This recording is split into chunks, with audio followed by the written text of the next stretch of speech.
구질구질하게 연락하지 마. 너랑은 이제 진짜 끝이야.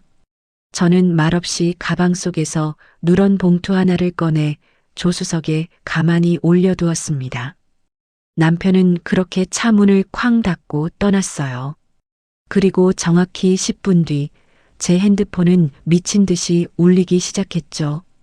그 봉투 안에는 남편의 인생을 단 한 줄로 끝낼 종이 석 장이 들어 있었거든요. 오늘부터 시작될 한 여자의 완벽하고 서늘한 복수극. 지금 시작합니다.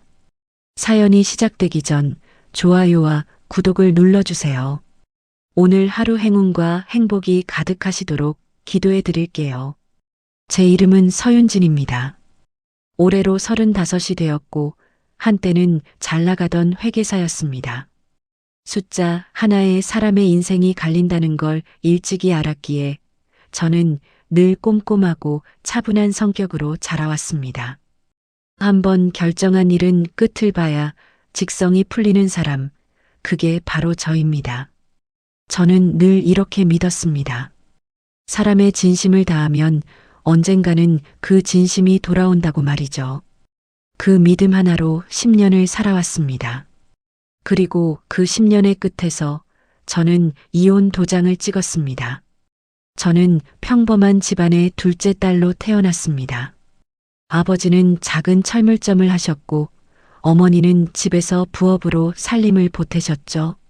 풍족하진 않았지만 밥상에 늘 따뜻한 국이 올라오던 집이었습니다. 저는 어릴 때부터 숫자에 밝다는 소리를 자주 들었습니다. 중학교 때 처음으로 받은 수학경시대회 상장을 어머니가 액자에 넣어두시던 모습이 아직도 눈에 선합니다. 그 액자 하나가 제 인생의 방향을 정했습니다. 대학교에 들어가자마자 저는 회계사 시험을 준비했습니다.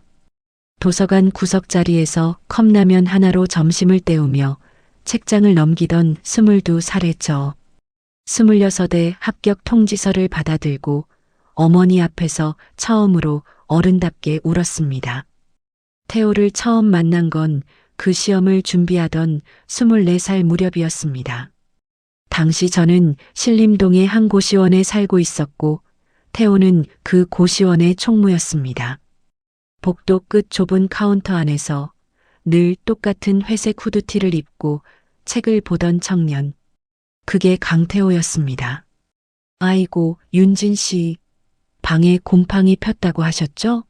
제가 오늘 독한 락스 사다가 빡빡 문질러서 싹 닦아놨습니다. 태호가 제 방문 앞에서 멋쩍게 웃으며 말했습니다. 어머나 세상에. 총무님이 거길 왜 청소하세요? 아이고, 제가 알아서 할 텐데 진짜 미안해서 어째요. 저는 손에 들고 있던 책을 가슴에 끌어안으며 대답했습니다. 에이, 미안하긴 뭐가 미안해요. 윤진 씨 그 어려운 고시 공부하는 분이잖아요. 방에서 퀴퀴한 곰팡내 맡으면 머리 아파서 공부 하나도 안 돼요. 제 말 맞죠? 태호가 락스 냄새 밴 손을 바지에 슥슥 닦으며 웃었습니다. 저는 그때 태호의 다해진 운동화를 봤습니다. 밑창이 한쪽으로 달아 있었고 끈은 2번이나 묶여 매듭이 굵게 져 있었죠. 그런데도 태호의 눈빛은 형광등 아래에서 묘하게 반짝였습니다. 무언가를 간절히 원하는 사람의 눈빛이었습니다. 저는 그 눈빛에 마음이 흔들렸습니다. 저기 뱃속에서 꼬르륵 소리 나는데 제가 라면 하나 뜨끈하게 끓여드릴까요? 보아하니 저녁도 굶으신 것 같은데. 태호가 카운터 쪽을 가리키며 물었습니다. 아유, 아니에요. 정말 괜찮아요. 저녁 생각 없어요. 에이, 비싼 것도 아니고 컵라면인데 뭐 어때요? 저도 마침 출출해서 물 올리려던 참이었어요. 혼자 먹으면 맛없잖아요. 우리 같이 먹어요, 네. 태호가 카운터 안쪽에서 컵라면 2개를 꺼내며 환하게 웃었습니다. 그 웃음 한 번에 저는 그만 마음을 빼앗기고 말았습니다. 어머니가 늘 하시던 말씀이 떠올랐습니다. 가난한 사람은 사랑이 아니라 의리로 잡아야 한다고요. 그땐 그 말이 무슨 뜻인지 몰랐습니다. 35이 된 지금에서야 그 말의 무게를 알 것 같습니다. 그로부터 11년이 흘렀습니다. 저는 회계사 자격증을 따자마자 태호의 사업을 돕기 시작했습니다. 제 명의의 마이너스 통장을 털어 사업 자금을 마련했고 제가 알던 모든 인맥을 동원해 첫 거래처를 뚫어줬습니다. 태호의 회사가 자리 잡기 시작하자 저는 다니던 회계법인에 사표를 냈습니다. 제 일을 줄이고 태호의 일에 매달렸습니다. 그게 사랑이라고 믿었습니다.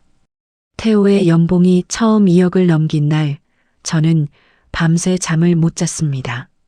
태호의 사업 통장 잔고를 보며 마치 제 인생의 시험에 합격이라도 한 것처럼 가슴이 벅찼습니다. 그런데 그날부터였습니다. 태호의 눈빛이 달라지기 시작한 것은요. 야, 서윤진. 너 지금 입고 있는 그 촌스러운 옷 대체 어디 시장 바닥에서 주워왔냐? 태호가 거실 소파에 앉아 핸드폰을 만지작거리며 물었습니다. 왜 그래? 갑자기 옷은 왜 따져? 내 옷이 뭐 어때서? 이상해. 저는 거울 앞에서 머리를 매만지며 되물었습니다.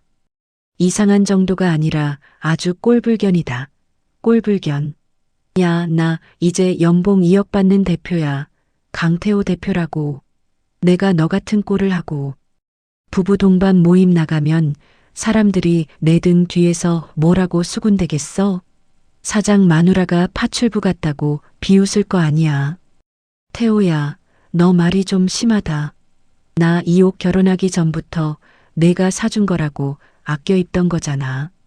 옛날엔 이 옷 입으면 단아하고 참해서 제일 예쁘다며. 내가 나한테 어떻게 그런 심한 말을 해? 저는 옷자락을 매만지며 웃어 보였습니다. 아이고 답답하. 그땐 내가 돈 한 푼 없는 고시원 찌질이 시절이고 지금은 급이 다르잖아. 급이.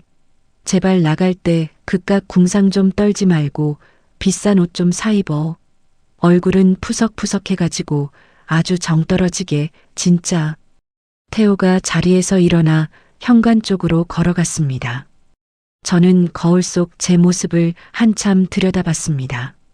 머리끝이 약간 갈라져 있었고 입고 있던 니트의 보풀이 눈에 들어왔습니다. 지난 3년간 저는 옷 한 벌을 제대로 산 적이 없었습니다. 태호의 정장과 구두, 시계에만 신경을 썼지 제 옷에는 마음을 둘 여유가 없었습니다. 그리고 오늘 저는 법원 앞에 서 있습니다. 야, 서윤진. 너 나한테서 위자료 한 푼도 못 받고 쫓겨나는 거, 그거 하나는 평생 다행으로 여겨라. 태호가 양복 안주머니에서 차키를 꺼내며 말했습니다. 솔직히 까놓고 말해서 그동안 이 잘난 강태호가 뼈 빠지게 돈 벌어서 너 호강시켜준 거 생각하면 내가 나한테 도리어 돈을 토해내고 가야 맞는 거지. 안 그래? 그래, 태호야. 내 입으로 잘났다 떠드는 그놈의 돈 실컷 안고 살아라. 그동안 수고 많았다. 저는 담담하게 대답했습니다. 흥? 수고는 무슨 수고. 야, 너 이혼 도장 찍었으니까 2번 다시 내 눈앞에 띄지 마. 밤에 구질구질하게 울고불고 전화하면 그땐 아주 경찰에 스토커로 신고해버릴 테니까.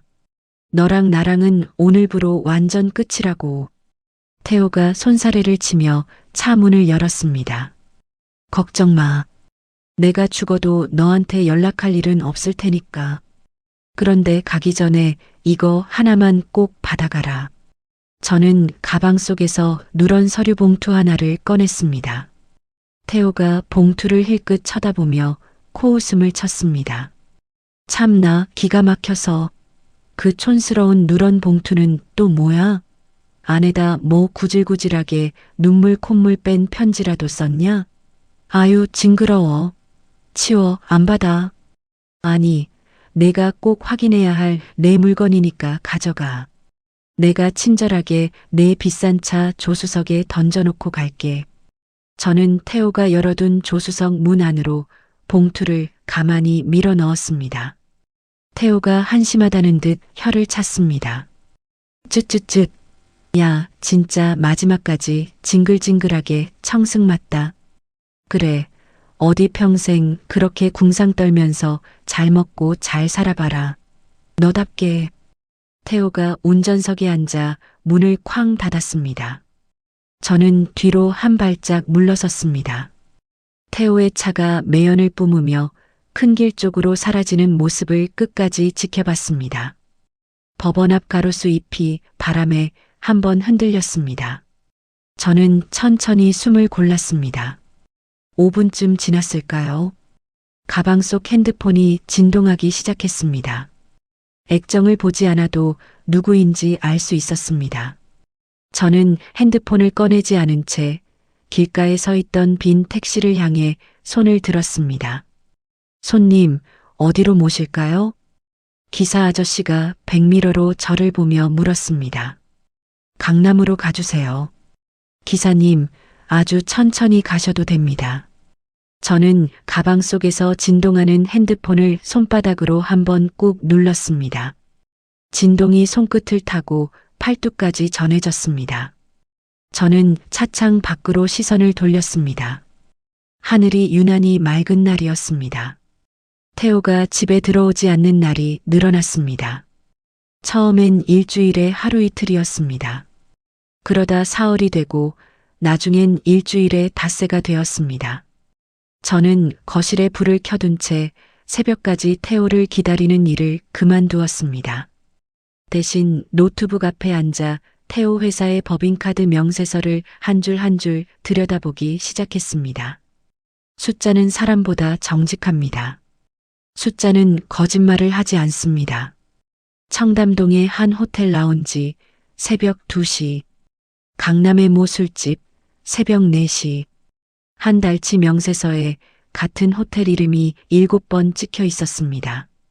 새벽 1시쯤 현관문이 열렸습니다. 저는 노트북을 덮고 거실 소파에 앉아 태호를 기다렸습니다. 태호가 양복 재킷을 벗으며 식탁 의자에 걸쳤습니다. 바로 그때 코끝을 스치는 향이 있었습니다. 달큰하면서도 묵직한, 제가 한 번도 써본 적 없는 여자 향수 냄새였습니다. 태호야. 저는 소파에서 일어나 태호 쪽으로 다가갔습니다.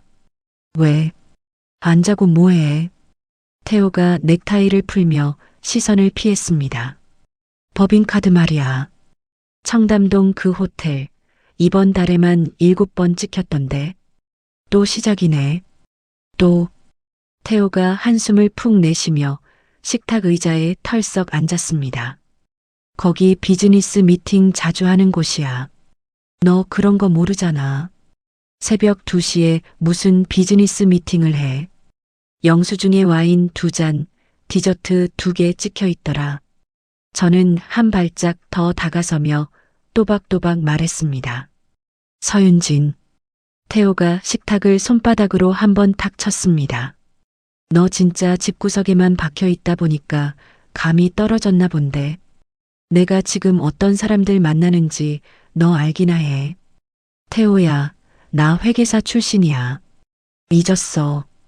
그러니까 더 답답한 거야. 너는 그 잘난 숫자, 머리로 사람 의심하는 거밖에 못하잖아. 태호가 자리에서 일어나 안방 쪽으로 걸어갔습니다. 태호야, 그 향수 냄새는 뭐야? 저는 태호의 등 뒤에 대고 조용히 물었습니다. 태호가 잠시 멈춰섰습니다. 그리고 뒤도 돌아보지 않은 채 대답했습니다. 식당에서 옆 테이블에 여자 손님들이 있었어. 됐냐? 안방 문이 닫혔습니다. 저는 식탁 의자에 걸려있던 태호의 양복 재킷을 가만히 들어 올렸습니다. 안주머니에 손을 넣자 구겨진 영수증 하나가 잡혔습니다. 호텔 객실료 1박. 결제 시간은 어제 오후 3시. 저는 그 영수증을 손바닥 안에 꼭 쥐었습니다. 손이 떨렸지만 이상하게 눈물은 한 방울도 나오지 않았습니다. 다음 주말 태호 회사 창립 5주년 기념 파티가 있었습니다. 태호가 처음으로 저를 데리고 가겠다고 했을 때 저는 며칠 전부터 미용실 예약을 잡았습니다. 오랜만에 백화점에 들러 원피스도 한 벌 샀습니다. 거울 앞에서 옷매무새를 만지는 제 모습이 어색했습니다. 이런 자리에 와이프로 서는 게 얼마 만인지 기억조차 나지 않았습니다. 호텔 연회장 입구에서 태호는 저보다 두어 걸음 앞서 걸었습니다. 저는 태호의 등을 보며 종종 걸음으로 따라갔습니다. 입구에 들어서자마자 한 무리의 사람들이 태호에게 다가왔습니다. 강 대표님 오셨네요. 옆에 분은 양복을 입은 한 남자가 저를 위아래로 훑어봤습니다. 아, 같이 온 사람이에요. 신경 안 쓰셔도 됩니다. 태호가 손을 휘휘 저으며 대답했습니다. 저는 입꼬리에 걸어두었던 미소가 그대로 굳는 걸 느꼈습니다. 같이 온 사람이라뇨. 사모님이신가 봐요. 안녕하세요. 저는 강 대표님 회사 임원으로 있는. 남자가 명함을 꺼내려 하자 태호가 남자의 어깨를 툭 쳤습니다. 명함 됐어요. 와이프가 명함 받아서 뭐하게. 집에서 노는 사람인데. 태호가 너스레를 떨며 웃었습니다. 주위 사람들도 따라 웃었습니다. 저는 웃지 못했습니다. 명함을 꺼내려던 남자가 멋쩍은 얼굴로 손을 거두었습니다. 여보, 저쪽에 가서 음료수라도 한 잔 들고 있어. 응. 태호가 제 어깨를 가볍게 밀며 말했습니다. 태호야, 인사 정도는. 윤진아, 부탁이야. 좀. 태호가 낮은 목소리로 말했습니다. 저는 입을 다물고 음료 테이블 쪽으로 걸음을 옮겼습니다. 샴페인 잔을 손에 들고 한쪽 벽에 기대섰습니다. 화려한 옷차림의 여자들이 삼삼오오 모여 이야기를 나누고 있었습니다. 명품 가방을 어깨에 걸친 한 여자가 제 쪽을 힐끗 보더니 옆 사람에게 무언가 속삭였습니다. 저는 제 손에 들린 잔을 내려다봤습니다. 손등에 자잘한 주름이 잡혀 있었습니다. 태호의 사업이 자리 잡는 동안 저는 손에 물말을 새 없이 살았습니다. 태호의 양말을 빨고 태호의 셔츠를 다리고 태호의 손님상을 차렸습니다. 그 사이 제 손은 이렇게 변해 있었습니다. 집으로 돌아오는 차 안에서 태호는 한마디도 하지 않았습니다. 저도 입을 열지 않았습니다. 차창에 비친 태호의 옆모습은 낯설었습니다. 제가 알던 그 운동화 다른 청년은 거기 없었습니다. 저는 무릎 위에 올려둔 두 손을 가만히 모았습니다. 이 결혼이 이미 끝났다는 것을 머리가 아닌 가슴으로 알아버린 밤이었습니다. 집에 들어오자마자 태호는 샤워를 한 뒤 안방에서 잠들었습니다. 저는 거실 불을 끄고 서재 문을 조용히 열었습니다. 태호의 책상 서랍을 하나하나 열어보았습니다. 세 번째 서랍 안쪽에 외장하드 하나가 들어 있었습니다. 회사 자료를 백업해두는 것이라며 태호가 늘 자랑하던 그 하드였습니다. 저는 외장하드를 노트북에 연결했습니다. 폴더 안에는 회사 회계 장부 원본 파일들이 정리되어 있었습니다. 저는 손가락 끝으로 마우스를 천천히 움직였습니다. 일부 거래처와의 입출금 내역에 이상한 흐름이 있었습니다. 실체가 없는 회사로 매달 같은 금액이 빠져나가고 있었습니다. 숫자가 너무 깔끔해서 오히려 부자연스러웠습니다. 회계사로 10년을 살아온 제 눈을 속일 수는 없었습니다. 저는 가방에서 USB 하나를 꺼냈습니다. 파일들을 차례차례 USB로 옮기는 동안 손끝이 미세하게 떨렸습니다. 복사가 끝났습니다. 저는 USB를 빼서 손수건의 싸가방 안쪽 깊숙이 넣었습니다. 외장하드는 처음 있던 자리에 그대로 돌려놓았습니다. 서재 문을 닫고 거실로 나왔습니다. 거실 거울 앞에 한참을 서 있었습니다. 거울 속 여자가 저를 똑바로 마주봤습니다. 입가에는 더 이상 떨림이 없었습니다. 이튿날 아침 저는 평소처럼 된장찌개를 끓였습니다. 멸치를 다듬어 육수를 내고 두부를 깍둑 썰기 했습니다. 태호가 좋아하는 청양고추를 마지막에 송송 썰어 올렸습니다. 부엌 창으로 들어오는 햇살이 도마 위에 길게 떨어졌습니다. 저는 칼을 도마 위에 가만히 내려놓았습니다. 식탁 앞에 앉은 태호가 숟가락을 들었습니다. 오늘 찌개 간이 딱 맞네. 태호가 한 입 떠넣으며 말했습니다. 입에 맞으면 다행이고. 저는 맞은편에 앉아 밥을 한술 떴습니다. 오늘도 늦어. 기다리지 마. 태호가 핸드폰을 들여다보며 말했습니다. 응, 알았어. 저는 짧게 대답했습니다. 국그릇에서 모락모락 올라오는 김 너머로 태호의 얼굴이 흐릿하게 보였습니다. 저는 천천히 숟가락을 들었다 놓았다 했습니다. 입안의 밥알이 모래알처럼 까끌까끌했습니다. 그래도 저는 한 숟갈, 한 숟갈 끝까지 다 먹었습니다. 비가 부슬부슬 내리던 화요일 오후였습니다. 저는 우산을 접으며 아파트 우편함 앞에 섰습니다. 우편함 안에 누런 서류 봉투 하나가 비스듬히 꽂혀 있었습니다. 보낸 사람 이름 칸이 비어 있었습니다. 받는 사람 자리에는 제 이름 석자만 또박또박 적혀 있었습니다. 저는 봉투를 들고 집으로 올라왔습니다. 현관에서 신발을 벗는데도 손에 든 봉투가 묘하게 묵직했습니다. 식탁에 앉아 봉투를 열었습니다. 안에서 사진 여러 장이 미끄러져 나왔습니다. 청담동의 한 호텔 로비, 태호가 어떤 여자의 허리를 감싸 안고 있었습니다. 다른 사진에는 둘이 마주보며 웃고 있었습니다. 또 다른 사진에는 같은 여자가 태호의 넥타이를 매만져주는 모습이 찍혀 있었습니다. 긴 생머리에 붉은 입술, 가는 허리에 잘 빠진 정장 차림이었습니다. 저는 사진을 한 장 한 장 식탁 위에 늘어놓았습니다. 손가락 끝이 차가워졌습니다. 그런데 이상하게 가슴은 차분했습니다. 이미 알고 있던 사실을 사진으로 확인했을 뿐이었습니다. 사흘 뒤 저는 한 통의 전화를 받았습니다. 안녕하세요. 서윤진 씨 맞으시죠? 잠깐 뵐 수 있을까요? 낯선 여자의 목소리였습니다. 또랑또랑하고 거침이 없었습니다. 누구신지요? 저는 핸드폰을 귀에 가져다 댄 채 거실 창가 쪽으로 걸어갔습니다. 오율이라고 합니다.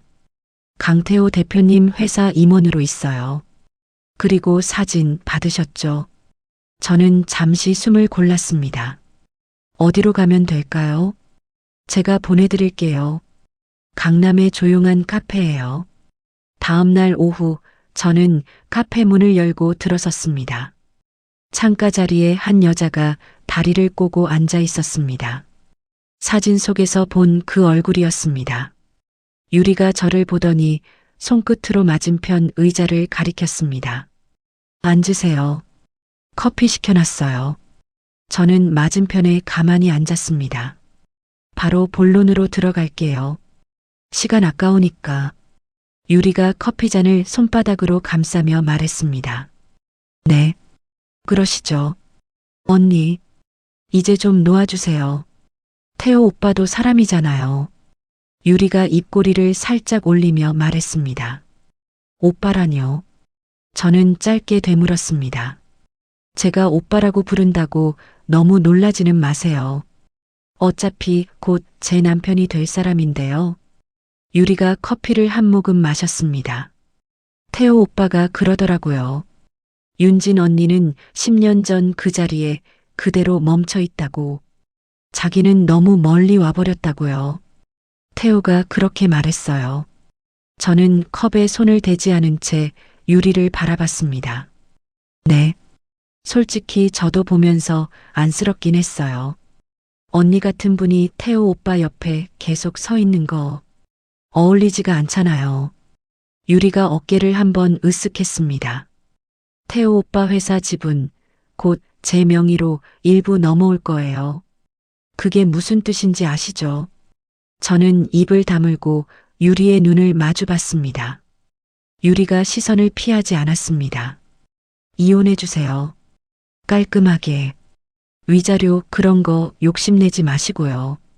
어차피 언니가 받을 만한 게 없잖아요. 회사도 태호 오빠 거고 집도 태호 오빠 명의고. 오유리 씨, 저는 천천히 입을 열었습니다. 네. 커피값은 제가 낼게요. 저는 자리에서 일어났습니다. 유리가 한쪽 눈썹을 살짝 들어 올리며 저를 올려다봤습니다. 그렇게 점잖게 나오시니까 더 안쓰럽네요. 안쓰럽다는 말은 제가 들을 말이 아닌 것 같아요. 저는 카운터로 걸어가 커피값을 계산했습니다. 유리의 시선이 등 뒤에 따갑게 꽂히는 걸 느꼈습니다. 카페 문을 열고 나오자 바람이 한 줄기 불었습니다. 저는 그 바람을 깊게 들이마셨습니다. 그날 저녁 태호가 집에 들어왔습니다. 저는 거실 소파에 앉아 태호를 기다리고 있었습니다. 식탁 위에는 유리가 보낸 사진들이 가지런히 놓여 있었습니다. 이게 다 뭐야? 태호가 사진을 힐끗 보더니 시선을 돌렸습니다. 오유리 씨한테 받은 거. 오늘 만나고 왔어. 너 미쳤어. 왜 그런 여자를 만나? 태호가 사진을 손바닥으로 쓸어 식탁 끝으로 밀어냈습니다. 태호야, 우리 이혼하자. 저는 담담하게 말했습니다. 태호의 표정이 한순간 멈췄습니다. 그러더니 곧 입꼬리가 올라갔습니다. 잘 생각했네. 깔끔하게 가자. 위자료 같은 소리는 하지 마. 너 회사에 보탠 거 한 푼도 없잖아. 한 푼도 없다고. 저는 되물었습니다. 마이너스 통장 그거. 어차피 다 갚았어. 이자까지 쳐서. 그 외에 너 뭐 한 거 있어. 집에서 밥 좀 해준 거. 그건 부부니까 당연한 거고. 태호가 자리에서 일어나 안방 쪽으로 걸어가며 말했습니다. 법인 통장이랑 공인인증서, 비밀번호. 내일부터 너 못 들어가게 다 바꿔놨어. 미리 알아둬. 저는 소파에서 천천히 일어났습니다. 태호야. 왜? 알았어. 그렇게 하자. 태호가 어이없다는 표정으로 저를 돌아봤습니다. 그래.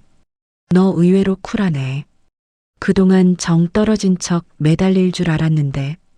태호가 픽 웃으며 안방 문을 닫았습니다. 저는 거실 한가운데에 한참을 서 있었습니다. 그러다 식탁으로 다가가 사진들을 한데 모았습니다. 사진을 모아둔 손이 떨리지 않았습니다. 저는 안방 쪽을 한번 돌아봤습니다. 문틈으로 새어나오는 불빛이 점점 어두워지고 있었습니다. 태호는 모르고 있었습니다. 5년 전 회사를 처음 세우던 그 봄에 제가 무슨 일을 해두었는지. 그때 태호는 사업자 등록과 세금 문제로 머리를 싸매고 있었습니다. 저는 회계사로서 태호에게 한 가지 제안을 했습니다. 세금 혜택을 받으려면 핵심 기술 특허는 별도 법인 명의로 두는 게 낫다고요. 태호는 그게 무슨 말인지 잘 이해하지도 못한 채 고개를 끄덕였습니다. 저는 제 명의로 작은 페이퍼 컴퍼니를 하나 세웠습니다. 그리고 태호 회사의 핵심 기술 특허 3건을 그 법인 명의로 등록해 두었습니다. 태호는 그 서류에 도장만 찍었을 뿐 한 번도 그 회사의 등기부등본을 열어본 적이 없었습니다. 회사의 가장 중요한 목줄을 누가 쥐고 있는지 태호는 단 한 번도 의심한 적이 없었습니다. 저는 식탁 의자에 앉아 핸드폰을 들었습니다.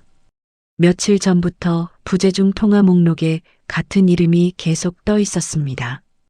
5년 전 제 회계법인 시절 고객이었던 사람.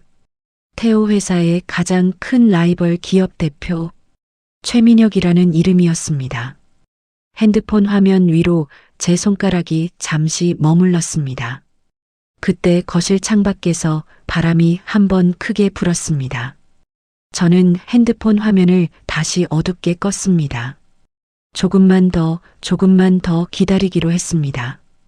가장 좋은 칼은 가장 좋은 순간에 빼야 한다는 것을 저는 회계장부 속에서 이미 배웠습니다. 비가 종일 추적추적 내리던 금요일이었습니다. 저는 강남의 한 카페 구석 자리에 앉아 식어버린 커피잔을 만지작거리고 있었습니다. 가방 안에는 짐가방 하나, 분량의 옷가지가 들어 있었습니다. 태호가 어제부터 안방 비밀번호를 바꾸고 제 옷장에 손을 댄 흔적이 있었기 때문입니다. 저는 짐을 챙겨 잠시 친구 집에 머물 생각이었습니다. 유리가 제 지인들에게 어떤 소문을 흘렸는지 친구 둘에게 전화를 걸었지만 받지 않았습니다. 세 번째로 건 친구에게서는 짧은 문자만 돌아왔습니다. 당분간 연락하지 말아달라는 내용이었습니다. 창밖으로 우산을 들고 지나가는 사람들을 멍하니 보고 있을 때였습니다. 서윤진 회계사님 맞으시죠? 낯익은 목소리에 저는 고개를 들었습니다. 키가 큰 한 남자가 우산을 접으며 제 테이블 옆에 서 있었습니다. 빳빳한 회색 정장에 단정한 머리, 깊은 눈매. 5년 전 제 회계법인 시절 두어 번 일을 함께 했던 최민혁이었습니다. 민혁 대표님, 저는 자리에서 반쯤 일어났습니다. 앉으세요. 제가 옆에 잠깐 앉아도 되겠습니까? 민혁이 정중하게 물었습니다. 네, 앉으세요.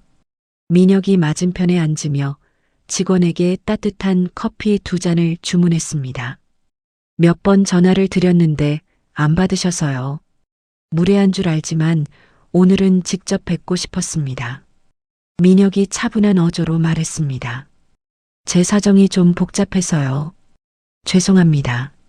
사정은 어느 정도 알고 있습니다. 강태호 대표와의 일도요. 저는 잠깐 시선을 떨궜습니다. 민혁이 천천히 말을 이었습니다. 단도직입적으로 말씀드릴게요. 윤진 씨, 강태호 대표 회사의 핵심 기술 특허가 윤진 씨 명의로 된 법인 소유인 거 저는 진작부터 알고 있었습니다. 저는 고개를 들어 민혁을 바라봤습니다. 민혁의 눈빛은 흔들림이 없었습니다. 어떻게 아셨어요? 5년 전 제가 윤진 씨 사무실에 자문을 받으러 갔을 때 책상 위에 결제 서류가 있었습니다. 일부러 본 건 아니지만 회사 이름 하나가 눈에 들어왔어요. 그 회사가 어떤 회사인지 그땐 몰랐죠. 그런데 작년에 우리 회사가 그쪽 특허를 검토하다가 등기부등본을 떼보고 알았습니다. 민혁이 잔에 손을 가져갔습니다. 오해는 마세요. 저는 그걸 빌미로 윤진 씨를 흔들 생각은 없습니다. 다만 윤진 씨가 지금 어떤 상황인지 짐작이 가서 한 가지 제안을 드리고 싶었습니다. 제안이요. 저는 천천히 되물었습니다. 2가지입니다. 첫째, 저희 회사와 그 특허 3건에 대해 독점 사용 계약을 맺어 주십시오. 계약 조건은 윤진 씨가 원하시는 대로 다 맞추겠습니다. 둘째, 윤진 씨 이름으로 회계 컨설팅 펌을 새로 차리세요. 사무실 임대료부터 초기 운영비까지 저희 쪽에서 무이자로 지원하겠습니다. 갚으실 필요도 없습니다. 그동안 윤진 씨 능력이 묻혀 있었던 게 업계의 손해였으니까요. 저는 한참 동안 말을 잇지 못했습니다. 왜 저한테 이렇게까지 하시는 거예요? 2가지 이유예요. 하나는 윤진 씨가 회계사로서 정말 뛰어난 분이라는 걸 제가 알기 때문이고, 다른 하나는 솔직히 말씀드리면 강태호 대표 같은 사람이 업계에서 더 이상 큰 소리 치는 게 보기 싫어서입니다. 민혁이 잔을 내려놓으며 옅게 웃었습니다. 민혁 대표님, 네. 하루만 생각할 시간을 주세요. 천천히 생각하세요. 저는 윤진 씨 답을 기다리겠습니다. 민혁이 명함 한 장을 테이블 위에 가만히 올려놓고 자리에서 일어났습니다.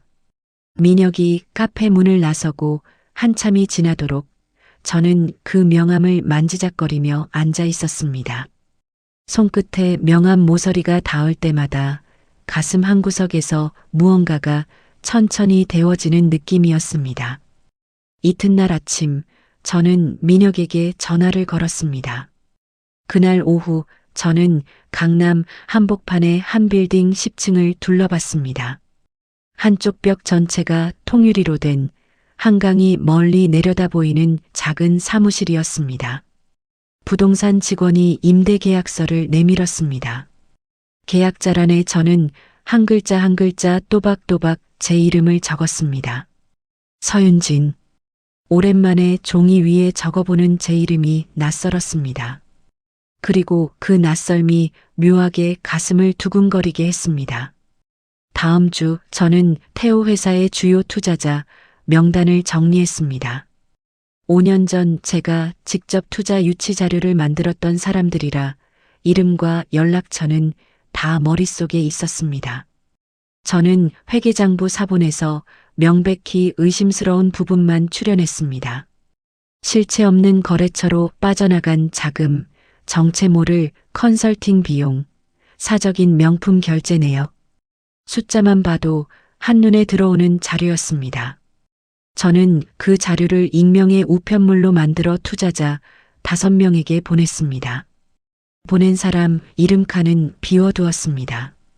우체국 창구 앞에서 우편물을 접수하며 저는 천천히 숨을 골랐습니다. 그 사이에도 태호는 아무것도 모른 채 화려한 일상을 보내고 있었습니다. 유리의 SNS에는 빨간 외제차 앞에 선 유리의 사진이 올라왔습니다. 사진 아래에는 어떤 분이 선물해 주셨다는 짧은 글이 적혀 있었습니다. 저는 핸드폰 화면을 한참 들여다보다가 작게 코웃음을 쳤습니다. 이혼 조정 기일은 그로부터 보름 뒤로 잡혔습니다. 법원 앞에서 저는 회색 코트 차림으로 태호와 마주 섰습니다. 위자료 없는 거, 재산 분할 없는 거, 다 합의된 거지. 태호가 서류를 흔들며 말했습니다. 응, 그렇게 하자. 저는 차분하게 대답했습니다. 너 진짜 한 푼도 안 받겠다고. 안 받을게. 태호가 어이없다는 듯 픽 웃었습니다. 너 진짜 멍청하다. 결국 너는 내 그늘 없이는 아무것도 못하는 애야.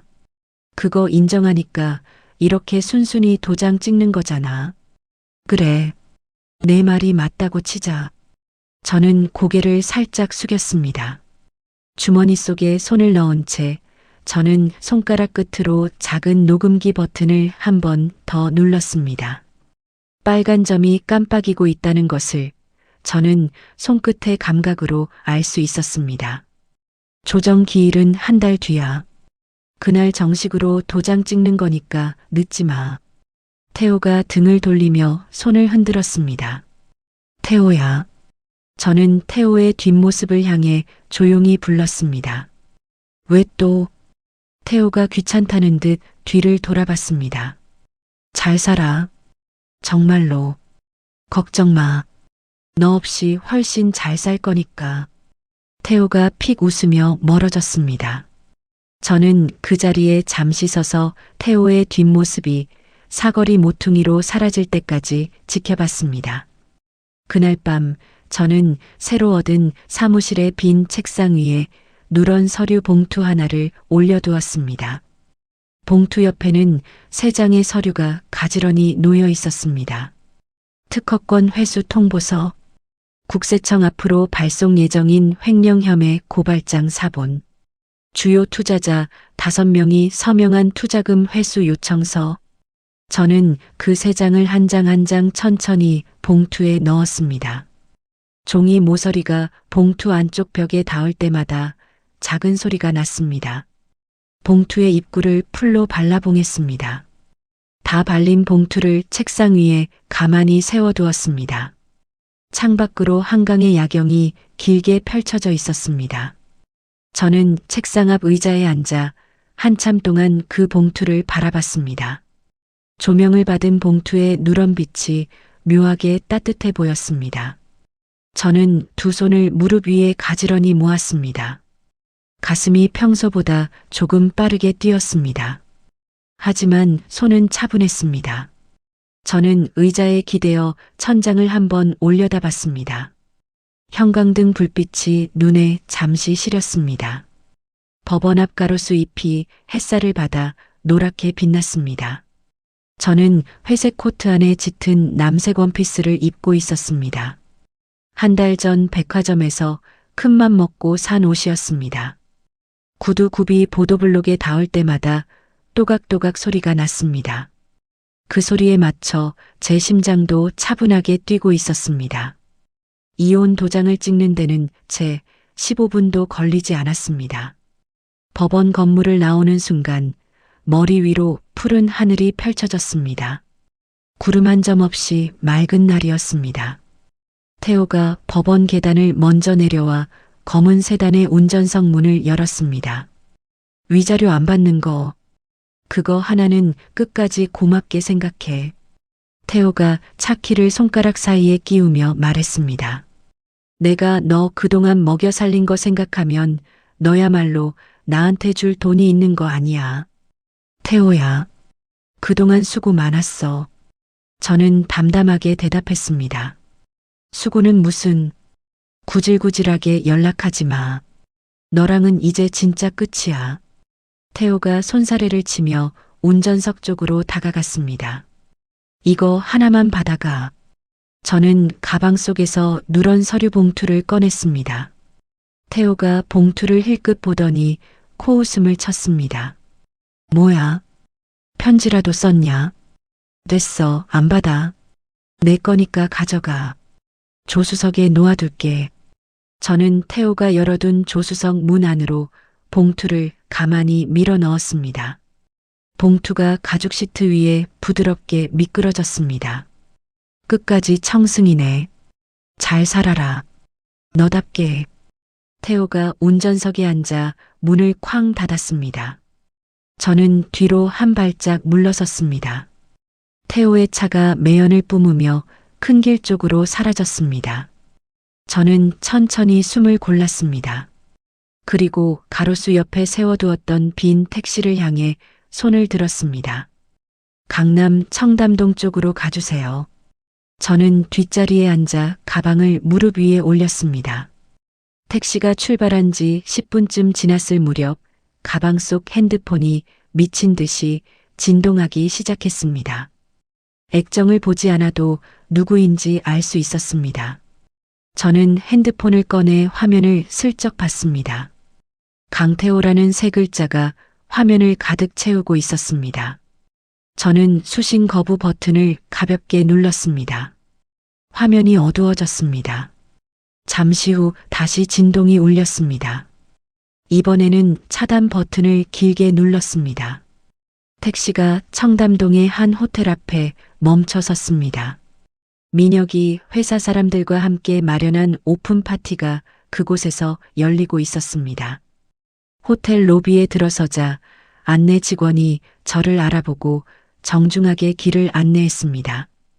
연회장 문을 열고 들어서는 순간 박수 소리가 작게 일었습니다. 민혁이 사람들 사이에서 저를 발견하고 미소를 띠며 다가왔습니다. 많이 기다리셨어요. 저는 민혁에게 다가가며 물었습니다. 아니요. 딱 맞춰 오셨어요. 그 사이에 한 번도 시계 안 봤습니다. 민혁이 환하게 웃으며 대답했습니다. 연회장 한쪽 벽에는 큰 현수막이 걸려 있었습니다. 서윤진 회계 컨설팅 펌 개소. 제 이름 석자가 그렇게 크게 적혀 있는 모습을 저는 한참 동안 바라봤습니다. 민혁이 제 옆에 서서 잔을 2개 받아 한 잔을 건넸습니다. 오늘만큼은 마음껏 즐기세요. 윤진 씨가 주인공이에요. 고마워요.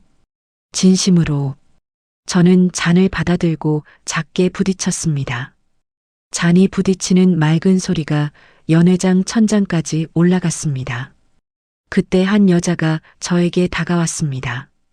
민혁의 회사에서 임원으로 일한다는 분이었습니다. 오늘 입으신 원피스 너무 잘 어울리세요. 진작에 이런 자리에서 뵙고 싶었어요. 여자가 환하게 웃으며 말했습니다. 감사합니다. 처음 뵙겠습니다. 저는 가볍게 고개를 숙였습니다. 민혁 대표님께 윤진 씨 얘기 정말 많이 들었어요. 회계 쪽에서는 윤진 씨만 한 분이 없다고요. 진작에 영입했어야 했는데 늦었다고 늘 아쉬워하셨어요. 여자가 민혁 쪽을 흘끔 보며 웃었습니다. 민혁이 멋쩍은 표정으로 잔을 들어 입가에 가져갔습니다. 저는 잠시 시선을 떨궜습니다. 지난 10년간 누구도 제게 이런 말을 해준 적이 없었습니다. 가방 속에서 핸드폰이 다시 한번 짧게 울렸습니다. 이번에는 문자였습니다. 민혁이 제 표정을 살피며 조용히 물었습니다. 확인해도 괜찮아요. 잠깐 비켜드릴까요? 아니에요. 같이 보셔도 돼요. 저는 핸드폰 화면을 살짝 들어 올렸습니다. 태호의 직속 부하 직원에게서 온 문자였습니다. 형수님, 죄송한데 혹시 무슨 일이 있는 건지요? 회사에 국세청에서 압수수색 들어왔습니다. 대표님은 연락이 안 됩니다. 저는 핸드폰을 가방 안에 도로 넣었습니다. 민혁이 잔을 가만히 내려놓았습니다. 시작됐네요. 네, 시작됐어요. 저는 짧게 대답했습니다. 오후가 되자 뉴스 속보가 떴습니다. 한 IT 솔루션 업체 대표의 횡령 혐의에 대한 세무조사가 시작되었다는 짧은 기사였습니다. 회사 이름은 아직 익명 처리되어 있었지만 업계 사람들은 누구를 말하는지 다 알 수 있었습니다. 저는 핸드폰을 가방에 다시 넣고 연회장 한쪽 테라스로 나갔습니다. 민혁이 잔을 들고 저를 따라 나왔습니다. 괜찮으세요? 괜찮아요. 이상하게 아주 차분해요. 저는 난간에 손을 가볍게 얹었습니다. 한 가지 더 들어온 소식이 있어요. 들으실래요? 민혁이 조심스럽게 물었습니다. 네, 말씀해 보세요. 오율이라는 분이 강 대표 비자금 통장 2개를 들고 인천공항으로 갔다가 통장 명의자 본인이 아니라는 이유로 출금이 막혔답니다. 공항 환전소에서 큰 소리 치다가 보안 요원이 출동했다고 들었어요. 저는 작게 웃었습니다. 정말 작게, 짧게 웃었습니다. 민혁 대표님. 네. 고마워요. 정말로요. 민혁이 잠시 저를 바라보더니 부드럽게 대답했습니다. 고마운 건 저예요, 윤진 씨. 윤진 씨 능력이 다시 빛을 보게 돼서요. 연회장 안에서 누군가 잔을 부딪히는 소리가 들렸습니다. 저는 안으로 들어가기 전에 한강 쪽으로 시선을 한번 길게 던졌습니다. 멀리 강물 위로 햇살이 부서지듯 흩어지고 있었습니다. 저는 가방 속에 손을 넣어 핸드폰을 꺼냈습니다. 태호에게서 부재중 전화가 47통 와 있었습니다. 저는 화면을 어둡게 끄고 핸드폰을 다시 가방 깊숙이 넣었습니다. 연회장 안으로 다시 들어가는 길에 한 사람이 제 어깨를 살짝 두드렸습니다. 5년 전 저를 욕했다는 친구 중 한 명이었습니다. 어떻게 알고 왔는지 눈가가 붉어진 채 제 손을 잡았습니다. 윤진아, 내가 정말 미안해. 내가 사람을 잘못 봤어. 친구가 떨리는 목소리로 말했습니다. 천천히 얘기하자. 오늘은 그냥 한잔하고 가. 저는 친구의 손등을 가볍게 토닥였습니다. 친구가 고개를 끄덕이며 손등으로 눈가를 닦았습니다. 저는 다시 잔을 들었습니다. 연회장 천장의 샹들리에 불빛이 잔 안에서 잘게 흔들렸습니다. 35회를 살아오면서 제 이름 석자가 이렇게 크게 보이는 자리는 처음이었습니다. 저는 잔에 입술을 가져다 댔습니다. 샴페인이 목을 타고 부드럽게 넘어갔습니다. 입가가 천천히 올라갔습니다. 오픈 파티가 끝난 지 일주일이 지났습니다. 새 사무실은 매일 전화벨이 울렸습니다. 저는 직원 3명과 함께 첫 계약서들을 검토하느라 밤늦게까지 사무실에 남는 날이 많았습니다. 그날도 저는 책상 앞에 앉아 서류를 들여다보고 있었습니다. 시계 바늘이 밤 11시를 넘어가고 있었습니다. 사무실 안에는 저 혼자였습니다.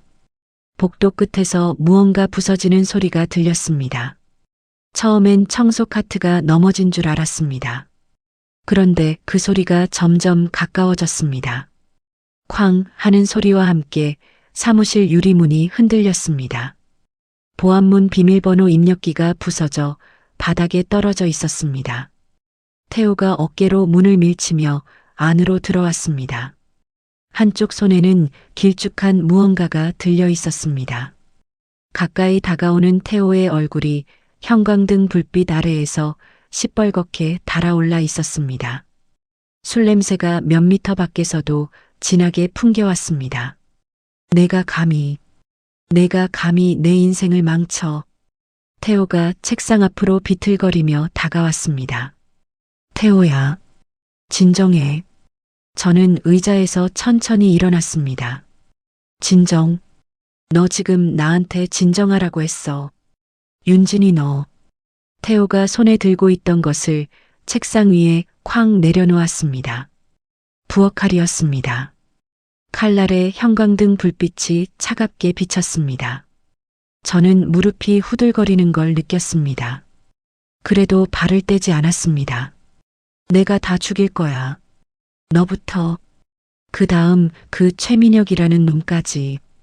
태호가 책상 위에 두 손을 짚고 저를 향해 몸을 기울였습니다. 태호야, 칼 치워.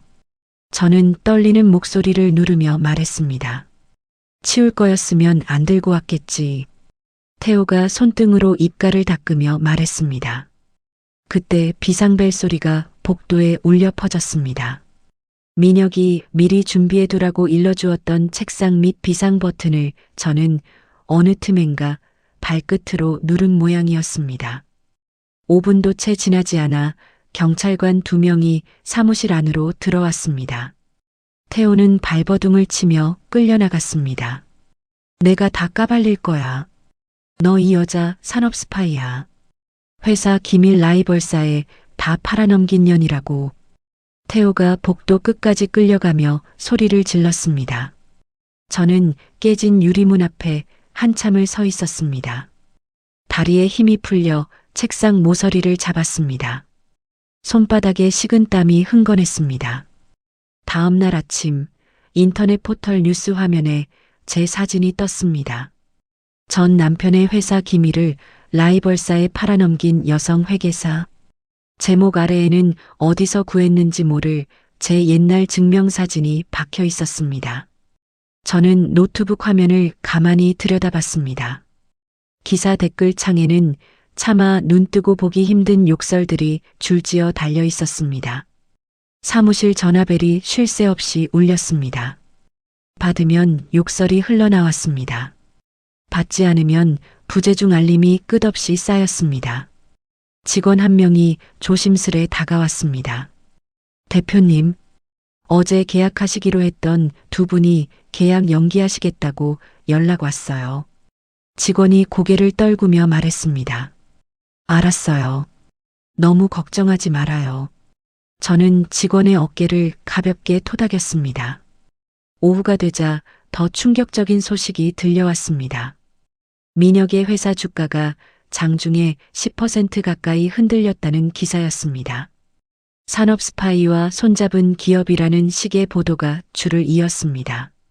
저는 핸드폰을 들고 민혁에게 전화를 걸었습니다. 민혁 대표님, 저예요. 네. 윤진 씨, 괜찮으세요? 제가 폐를 너무 많이 끼치고 있어요. 저랑 한 계약 잠시 보류해 두시는 게 어떨까 해서요. 윤진 씨, 민혁이 잠시 말을 끊었다가 다시 이었습니다. 한 가지만 부탁드릴게요. 그런 말 다시 꺼내지 마세요. 저는 윤진 씨를 믿어요. 처음부터 끝까지요. 저는 핸드폰을 귀에 댄 채 책상 위로 천천히 고개를 떨궜습니다. 고마워요. 정말로 고마워요. 고맙다는 말 대신 이 상황을 끝낼 방법을 함께 찾아봐요. 시간 되시면 저녁에 사무실로 가겠습니다. 전화를 끊고 저는 한참을 책상에 엎드려 있었습니다. 어깨가 무거웠습니다. 민혁에게 누가 될까봐 잠을 이루지 못한 며칠이 한꺼번에 밀려왔습니다. 이튿날 저는 한 통의 우편물을 받았습니다. 경찰서 출석 요구서였습니다. 태호가 고용한 변호사가 저를 영업비밀 누설 혐의로 고소한 결과였습니다. 저는 출석 요구서를 손에 들고 한참을 들여다봤습니다. 종이 한 장이 이렇게 무겁게 느껴진 적은 없었습니다. 다음 날 오전 저는 경찰서 조사실에 앉아 있었습니다.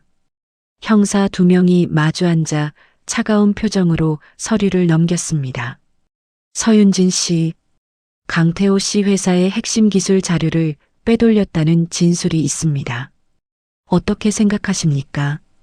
형사 한 명이 펜으로 책상을 가볍게 두드리며 물었습니다. 제 명의로 등록된 특허입니다. 빼돌릴 자료가 따로 없습니다. 저는 또박또박 대답했습니다. 명의가 윤진 씨로 되어 있는 건 압니다. 그런데 강태호 씨 측에서는 금명의 등록 과정 자체가 윤진 씨의 일방적인 사기였다고 주장하고 있습니다.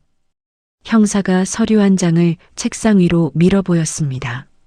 5년 전 제가 회계사 자격으로 정식 자문해드린 결과에 따라 진행한 일입니다. 당시 강태호 씨가 직접 서명한 서류도 모두 보관하고 있어요. 보관하고 계시면 다음 조사 때 가지고 와주시겠어요? 네, 가지고 오겠습니다. 저는 짧게 대답했습니다. 조사실 밖 대기실로 나오자 벽에 걸린 텔레비전 화면에서 유리의 인터뷰가 흘러나오고 있었습니다. 유리는 카메라 앞에서 손수건으로 눈가를 찍어 누르고 있었습니다. 저도 피해자예요. 윤진 씨가 태호 오빠와 저 사이를 이간질하고 회사 기밀까지 빼돌리는 동안 저는 아무것도 몰랐어요. 유리가 떨리는 목소리로 말했습니다. 저는 텔레비전 화면을 한참 동안 들여다봤습니다. 주머니 속에서 주먹을 꽉 쥐었습니다. 손톱이 손바닥을 파고드는 게 느껴졌습니다. 하지만 이상하게 눈물은 나오지 않았습니다. 그날 저녁 저는 사무실로 돌아오지 않고 화장실에 한참을 머물렀습니다. 세면대 거울 앞에 서서 차가운 물로 얼굴을 씻었습니다. 물방울이 턱을 타고 떨어졌습니다.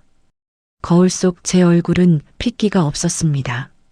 눈가가 약간 부어 있었습니다.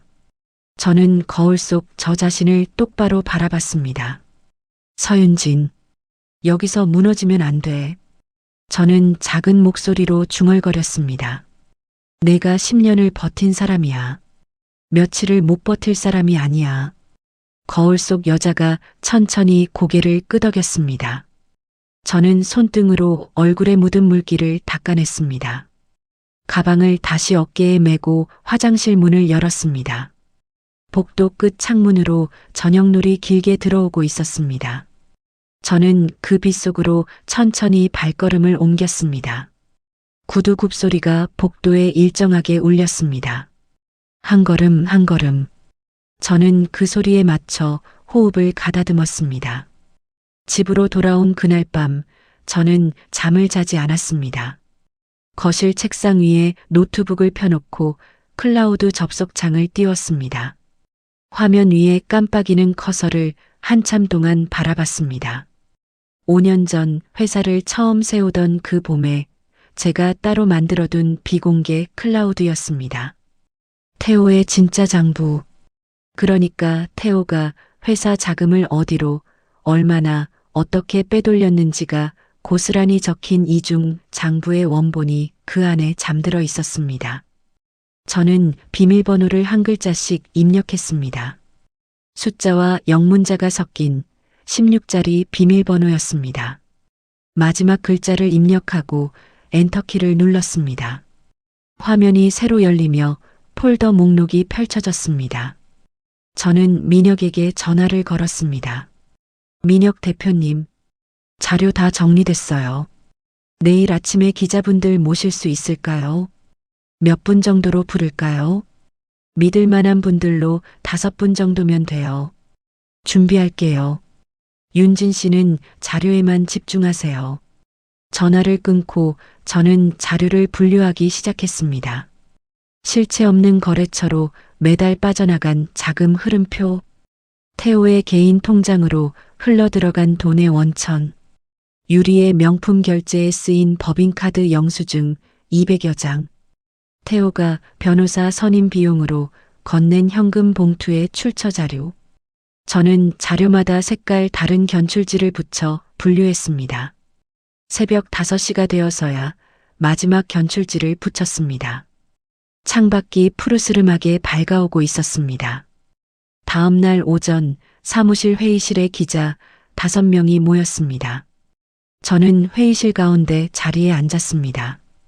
민혁이 제 옆에 자리를 잡았습니다. 오늘 자리는 제가 직접 말씀드리고 싶은 것이 있어 마련했습니다. 저는 차분하게 입을 열었습니다. 지난 며칠간 저에 관한 기사가 많이 나왔습니다. 산업 스파이라는 단어도 봤습니다. 그 단어가 사실인지 아닌지 오늘 이 자리에서 숫자로 보여드리겠습니다. 기자 한 명이 펜을 들고 수첩에 무언가를 적었습니다. 지금부터 보여드릴 자료는 강태호 씨 회사의 진짜 회계 장부입니다. 정확히는 강태호 씨가 직접 관리하던 비공개 장부의 원본입니다. 저는 노트북 화면을 회의실 큰 모니터에 띄웠습니다. 숫자들이 빼곡한 표가 화면을 가득 채웠습니다. 매달 같은 날짜에 정체를 알 수 없는 거래처로 7천만 원에서 1억 원 사이의 금액이 빠져나갔습니다. 그 거래처의 사업자 등록증을 확인해 보니 실체가 없는 회사였습니다. 이 자료는 모두 강태호 씨의 자필 서명이 포함된 결제 라인을 거친 것들입니다. 기자들이 빠르게 펜을 움직였습니다. 그리고 한 가지 더 말씀드릴 게 있습니다. 저는 자료의 다음 페이지를 띄웠습니다. 최근 강태호 씨가 저를 영업비밀 누설 혐의로 고소하면서 변호사를 선임했습니다. 그 변호사에게 건넨 착수금이 어디서 나왔는지 보여드리겠습니다. 화면에 통장 입출금 내역이 떴습니다. 방금 보신 그 정체불명의 거래처에서 강태호 씨 개인 통장으로 이체된 자금 중 일부가 변호사 사무실 계좌로 그대로 흘러들어갔습니다. 같은 날, 같은 금액으로요. 회의실이 잠시 조용해졌습니다. 한 기자가 손을 들었습니다. 이 자료들 어떻게 확보하신 겁니까? 제가 5년 전 회사 설립 단계에서 회계사로 자문해 드릴 때부터 정기적으로 백업해온 자료입니다. 회계사로서 당연히 보관해야 하는 부분이었어요. 저는 또박또박 대답했습니다. 회의실 뒤편에서 민혁이 자리에서 일어났습니다. 한 가지 보태드릴 사항이 있습니다. 강태호 씨 회사 핵심 기술 특허 3건의 최초 설계자가 누구인지 특허청에 등록된 공식 서류를 가지고 왔습니다. 민혁이 가져온 서류 한 장을 펼쳐 보였습니다. 서류 맨 위에 제 이름과 함께 5년 전 날짜가 또렷이 찍혀 있었습니다. 기자회견이 끝난 그날 저녁부터 기사 흐름이 바뀌기 시작했습니다. 전 남편 회사 비리 폭로한 회계사, 알고 보니 피해자였다. 천재 회계사 서윤진, 침묵을 깨다. 포털 메인 화면에 제 이름 옆에 붙은 단어가 산업 스파이에서 천재 회계사로 바뀌어 있었습니다. 다음 날 아침 저는 다시 경찰서로 갔습니다. 이번에는 출석 요구를 받아서가 아니라 새로운 자료를 제출하기 위해서였습니다. 지난번 저를 차갑게 대했던 형사가 자리에서 일어나 정중하게 인사를 했습니다. 서윤진 씨, 어제 기자회견 자료 저희도 모두 확인했습니다. 형사가 의자를 권하며 말했습니다. 네, 자료 추가로 제출하러 왔어요. 오히려 저희가 죄송합니다. 처음 조사 때 강압적으로 임한 부분 정식으로 사과드리겠습니다. 형사가 고개를 살짝 숙였습니다. 저는 짧게 고개를 끄덕였습니다. 같은 시각 유리는 다른 경찰서에서 조사를 받고 있었습니다. 무고죄 혐의로 신변이 위태로워지자 유리는 살 길을 찾기 시작했습니다. 경찰서를 나오는 길에 잡힌 인터뷰에서 유리는 카메라를 향해 외쳤습니다. 저는 다 시키는 대로 했을 뿐이에요. 태호 오빠가 시켰어요. 비자금도 명품 결제도 다 태호 오빠 짓이었어요. 유리의 목소리가 떨렸습니다. 며칠 전 손수건으로 눈가를 찍던 그 모습은 어디에도 없었습니다. 저는 그 인터뷰를 카페에 앉아 텔레비전으로 봤습니다. 민혁이 맞은편에 앉아 따뜻한 커피를 한 잔 시켜주었습니다. 이렇게 빨리 무너질 줄은 몰랐어요. 민혁이 잔을 내려놓으며 말했습니다. 진짜는 원래 빨리 무너져요. 받쳐주던 거짓말이 빠지는 순간 저는 작게 대답했습니다. 며칠 뒤 태호가 인천공항에서 잡혔다는 소식이 들려왔습니다. 남은 비자금을 가지고 동남아 어느 나라로 빠져나가려다 출국 심사대에서 막혔다고 했습니다. 공항에서 양팔이 붙들린 채 끌려 나오는 태호의 사진이 인터넷에 떴습니다. 양복은 구겨져 있었고 머리는 헝클어져 있었습니다. 한때 거울 앞에서 넥타이 매듭 하나에 10분씩 매달리던 사람이었습니다. 저는 그 사진을 한참 동안 들여다봤습니다. 가슴 한쪽이 묘하게 가라앉았습니다. 미움도 통쾌함도 아닌 묘한 감정이었습니다. 태호의 회사는 그 주에 최종 부도 처리되었습니다. 직원들은 뿔뿔이 흩어졌고 사무실 입구에는 임대료 미납으로 인한 명도 안내문이 붙었습니다. 유리는 사기와 횡령 공범 혐의로 구속되었고 수갑을 찬 채 경찰차에 오르는 모습이 카메라에 잡혔습니다. 저는 그날 저녁 사무실 책상 앞에 앉아 한참 동안 창밖을 바라봤습니다.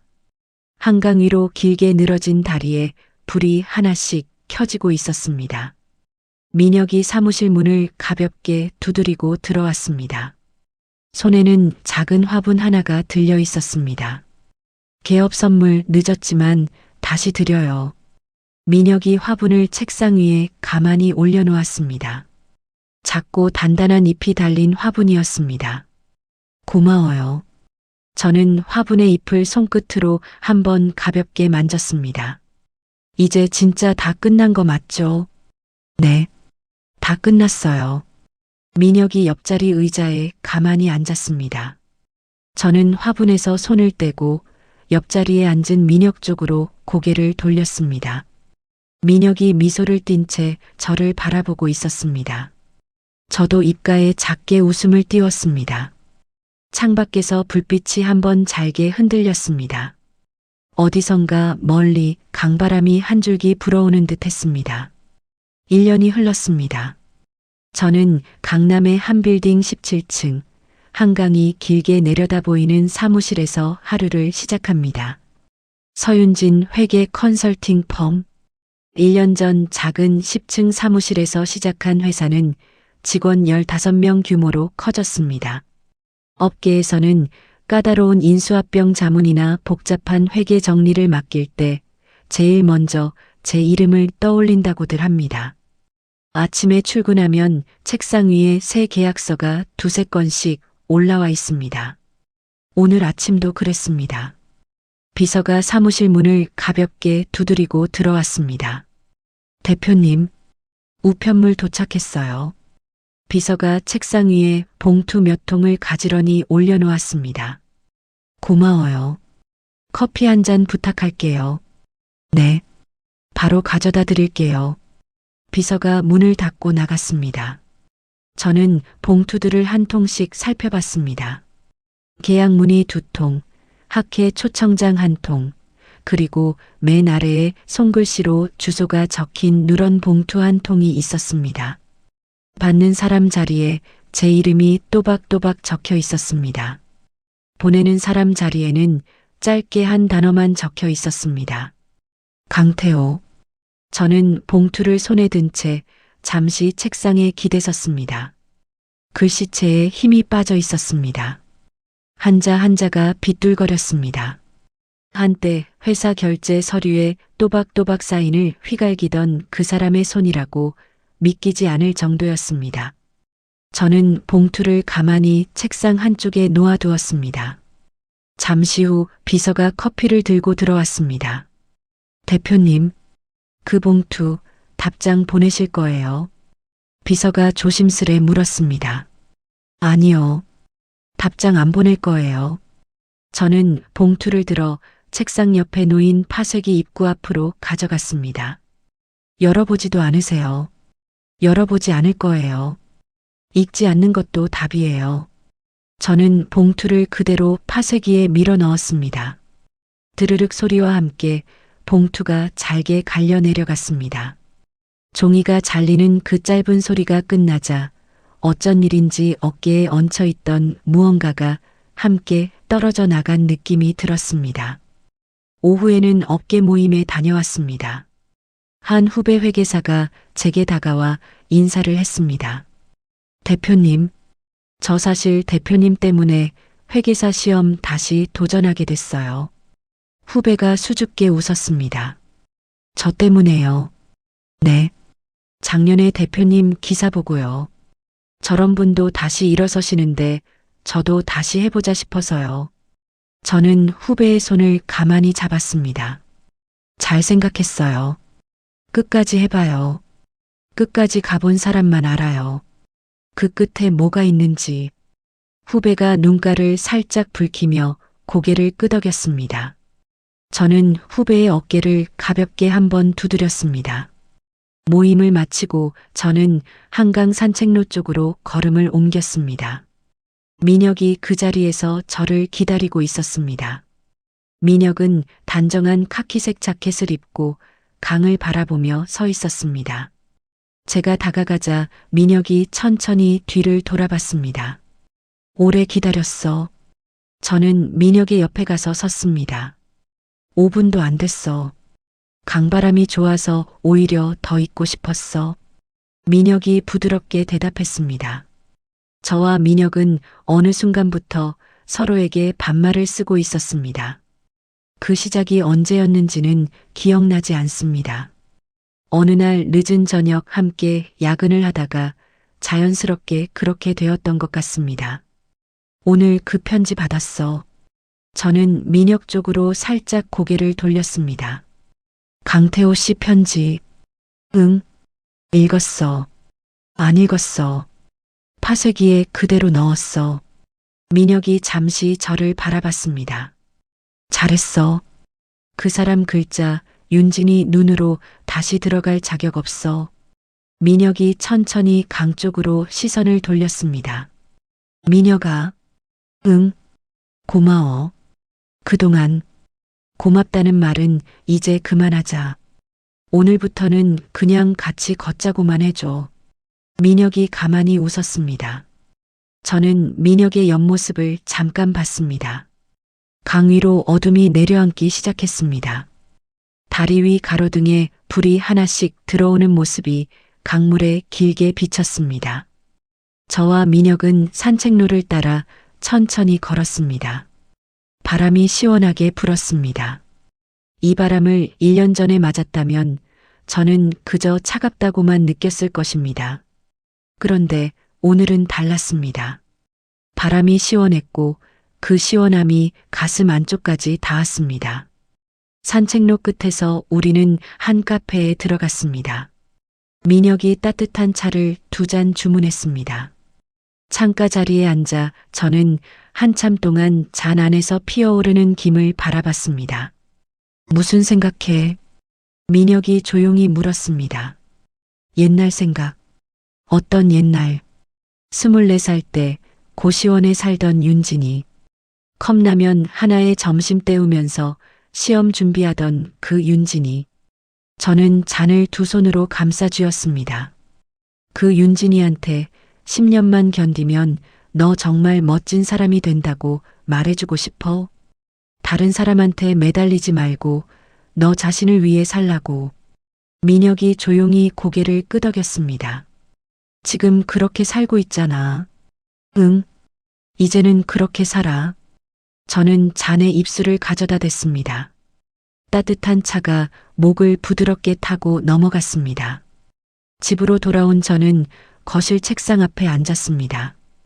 오늘 새로 받은 계약서 한 장이 책상 위에 놓여 있었습니다. 계약자 서명란이 비어 있었습니다. 저는 만년필 뚜껑을 천천히 열었습니다. 잉크가 가득 찬 펜촉이 종이 위에 부드럽게 닿았습니다. 서윤진. 세 글자를 또박또박 적었습니다. 글자가 종이 위에서 잘 마르도록 잠시 그대로 두었습니다. 저는 의자에서 일어나 거실 창가로 갔습니다. 통유리창 너머로 서울의 야경이 길게 펼쳐져 있었습니다. 불빛 하나하나가 사람들이 사는 자리였습니다. 저 불빛들 중 어딘가에는 한때의 저처럼 누군가의 그늘 안에서 자신을 잃어가는 사람도 있을 것입니다. 저는 그 사람들에게 작은 목소리로 말을 건네고 싶었습니다. 자기 자신을 잃어가면서까지 지켜야 할 관계는 없습니다. 당신의 가치를 모르는 사람에게 더 이상 시간을 쓰지 마세요. 당신의 시간은 당신이 빛나는 데 써야 합니다. 저는 그렇게 살아보니 그제야 비로소 숨이 쉬어졌습니다. 창에 비친 제 얼굴을 가만히 들여다봤습니다. 1년 전 법원 앞에 서 있던 그 얼굴과는 많이 달라져 있었습니다. 눈가에 작은 주름이 생겼지만 그 주름이 부끄럽지 않았습니다. 입꼬리가 자연스럽게 위로 올라가 있었습니다. 거실 한쪽 화분에서 잎사귀 하나가 작게 흔들렸습니다. 민혁이 1년 전 사무실에 가져다 준 그 화분이었습니다. 저는 화분 옆으로 다가가 잎을 손끝으로 가볍게 만졌습니다. 초록빛 잎이 손끝에 닿는 감촉이 부드러웠습니다. 저는 그 자리에 잠시 더 서 있었습니다. 입가의 미소가 천천히 깊어졌습니다. 10년이라는 시간 동안 저는 누군가의 아내, 누군가의 그늘로만 살았습니다. 제 이름 석자보다 강태호의 아내라는 호칭이 더 익숙했고 그 호칭 안에서 제 자신은 조금씩 지워져 갔습니다. 그런데 막상 그 그늘에서 걸어 나오고 보니 햇살 아래에 저는 생각보다 훨씬 더 단단한 사람이었습니다. 가끔 사람들이 묻습니다. 그때 그 봉투 안에 든 종이 석장이 두렵지 않았느냐고요. 저는 늘 똑같이 대답합니다. 정말 두려웠던 건 그 봉투가 아니라 제 자신을 잃어가면서도 그 결혼을 붙들고 있던 지난 10년이었다고요. 혹시 지금 이 이야기를 들으시면서 누군가의 그늘 아래 숨이 막혀 계신 분이 있다면 저는 이 말씀을 꼭 드리고 싶습니다. 나를 잃어가면서까지 지켜야 할 관계는 이 세상에 없습니다. 당신의 가치를 모르는 사람에게 더는 당신의 시간을 쓰지 마세요. 당신의 시간은 당신이 빛나는 데 써야 합니다. 이야기를 끝까지 들어주신 분이 계시다면 잘 들었다고 댓글 하나만 남겨주세요. 감사합니다.